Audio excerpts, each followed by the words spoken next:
Magandang araw po sa inyong lahat. Pag sinabi po nating few at saka little, maaari po natin itagalog yan bilang konti. Okay? At ang ibinibigay po nilang ideya ay ito. Tumutulong para masabi mo sa Ingles na di ka kontento sa konting dami na mayroon ka.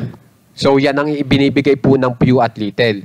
Ang pagkakaiba nga lang po nila ay ang few po ay ginagamit para po doon po sa mga kayang bilangin. Halimbawa po, ako ay mayroong konting mga mansanas.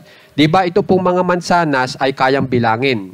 Okay, dahil sa kayang bilangin yan, ito pong konti ay itatranslate natin bilang few. Okay?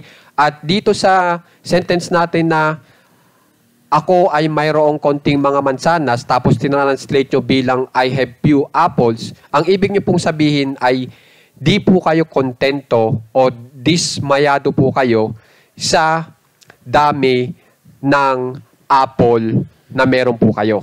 Yun po talagang ibinibigay na ideya niyan pag gumamit po kayo ng few. Okay, na salita.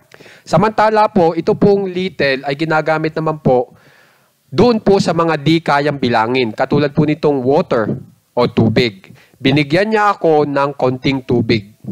He gave me little water. Kung saan po ay, ang ibinibigay nyo talagang ideya dyan ay kayo po ay di kontento sa tubig na ibinigay sa inyo. Na kung saan ay konti lamang. Okay? So yan po ang pagkakaiba ng few at little. Maraming salamat po.